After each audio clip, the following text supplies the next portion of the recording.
Aquí se escuchan todas las voces, también la voz de José María Chema Tapia, exdirector del Fonden, que por cierto a estas alturas es un aspirante a la candidatura del Partido Verde y busca una alianza con Morena y con el PT a la alcaldía de la ciudad de Querétaro, pero ese es otro tema. Chema, muchas gracias por recibirnos, por permitirnos esta comunicación. Chema, te estamos buscando porque el tema Fonden, que tú conoces a fondo, nos interesa, por supuesto, comentarlo. Tanto ha sido traído y llevado el asunto. ¿Cómo estás, Chema? Buenas noches. Al contrario, Pepe, muchas gracias por esta oportunidad de platicar contigo y platicar con todo tu auditorio y teleauditorio.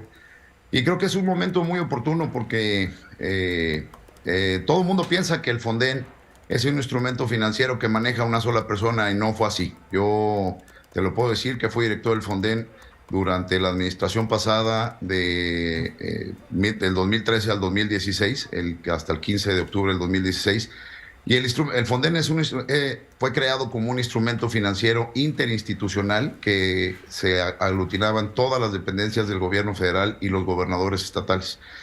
Déjame decirte una cosa, yo batallé mucho con la Secretaría de Hacienda para liberar los recursos del Fonden. Era un instrumento muy poco ágil en su momento. Cuando nosotros regresamos, los comités técnicos de Hacienda, que era que manejaban el fondo a través de manobras, se tardaban entre 3, 4 o hasta 5 meses en sesionar para liberar los recursos para la reconstrucción o los apoyos parciales inmediatos.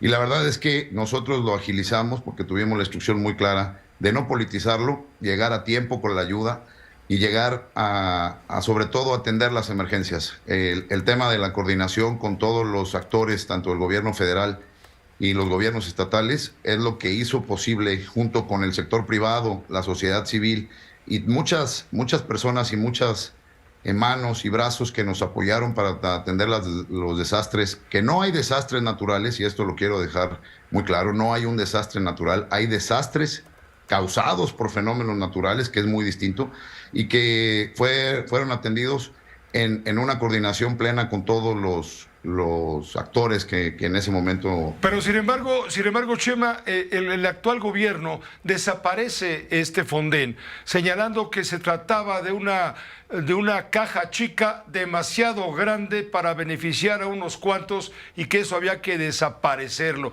Y ahora andan rascando a ver de dónde sacan dinero. Tú perteneces a ese grupo. Fíjate, Pepe, que lo que tengo entendido es que el Fonden como tal no está desaparecido, y eso lo acaba de corroborar la Secretaría de Hacienda también a través del subsecretario. Lo que desaparece es el fideicomiso, que era un instrumento, te lo digo yo, que yo lo viví y yo lo padecí. Era un instrumento muy, muy burocrático. Los fondos siguen existiendo, tan es así que el subsecretario de Hacienda la semana pasada dijo que había aproximadamente 18 mil millones de pesos para atender los desastres naturales como parte del fondo de desastres naturales. Lo que desaparecen son los mecanismos de operación, que te lo repito, a nosotros nos costaba mucho trabajo con la Secretaría de Hacienda pelearlos porque lo tenían resguardado en un fideicomiso que administraban obras, y que la verdad, cuando uno solicitaba los recursos, porque no era el director del Fonden por parte de la Secretaría de Gobernación quien los ejercía, sino dependencias de la Administración Pública Federal, como la Secretaría de Comunicaciones y Transportes, Conagua, el sector vivienda, el sector agropecuario, en caso de que se acabara el componente de cadena de atención a desastres naturales. Ahí se le solicitaba el recurso a la Secretaría de Hacienda a través del Comité Técnico, y era de verdad muy burocrático. Yo sí estoy a favor de que se haya desaparecido ese fideicomiso, porque era un instrumento que muchas veces limitaba la operación y muchas veces se pareciera que se retrasaba la acción del gobierno. Yo creo que los fondos se tienen, eso lo ha dicho el secretario de Hacienda, y también quiero decirte una cosa, no creo que se deba de politizar en este momento, cuando lo principal es sacar a Guerrero y Acapulco en esta situación que está. Es un desastre ocasionado por un fenómeno natural sin precedentes.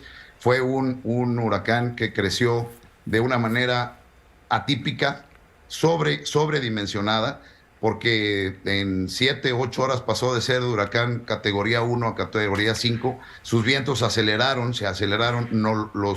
Obviamente el National Hurricane Center de Miami, que es parte de la NOAA, quien es que alerta, el vuelo cazahuracanes llegó ese día, y nunca nos informó o nunca se informó a la población de parte del vuelo de huracanes que iba a crecer, es porque no lo sabían. Fue completamente atípico, tanto sus trayectorias eran erráticas. Yo estuve muy al pendiente de esas trayectorias porque pues, me apasiona ese tema, porque lo viví durante mucho tiempo. Y la verdad es que todo el mundo decía que iba a impactar en una zona como categoría 1, como categoría 2, inclusive la NOAA. Y todos los pronósticos decían que el más cercano al pronóstico decía que iba a impactar entre 6 y 8 de la mañana y acabó impactando a nuestros hermanos de Guerrero a las 12 de la noche y cuestión que fue totalmente impredecible.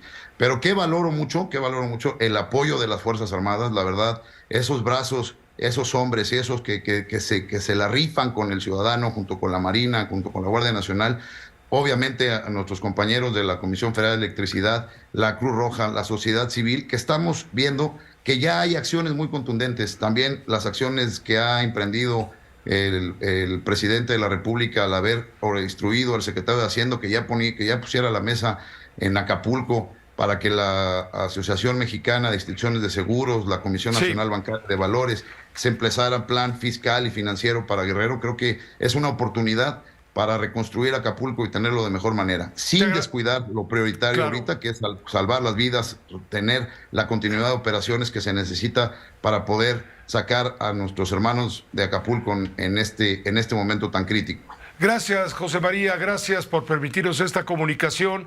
Te quiero emplazar para que nos permitas en próximos días hablar de tus aspiraciones políticas, porque entiendo que tienes interés en postularte como aspirante a gobernar la ciudad de Querétaro, pero en este momento, por el tono y la sintonía en la que estamos, nos importaba mucho que tú contribuyeras con tu experiencia como exdirector del Fonden para explicarnos justamente todo este mecanismo de ayuda, pero quedamos emplazados contigo cuando así lo dispongas para hablar de estas aspiraciones políticas en otro momento, ¿te parece?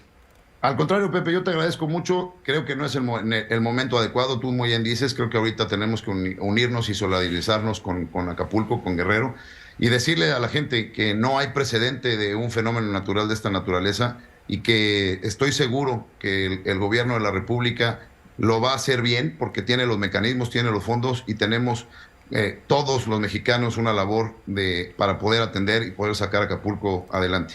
No es el momento de politizarlo y no es el momento de hacer crecer el desastre. El desastre viene después. El desastre viene después porque las situaciones se van incrementando y creo que hay que tenerle ese voto de confianza a las autoridades y sobre todo que estamos actuando sociedad y gobierno en conjunto para poder sacar adelante y darle la certeza a los acapulqueños y a los guerrerenses que van a contar siempre con los gobiernos y con la sociedad civil organizada. Un saludo hasta Querétaro, que estés muy bien. Te agradezco mucho, Pepe, un saludo a todo tu auditorio y te agradezco mucho la oportunidad y estoy emplazado. Cuando tú me digas, yo con mucho gusto, porque tengo muchas ganas de darte a conocer todo lo que hemos estado haciendo y cómo lo queremos implementar. Te agradezco mucho. Abrazo un momento muy pronto. Gracias, Chema, que te vaya bien. Muchas gracias, Pepe. Te mando un abrazo y gusto saludarte como siempre. Igualmente, gracias. Chema Tapia, él aspira a gobernar la ciudad de Querétaro.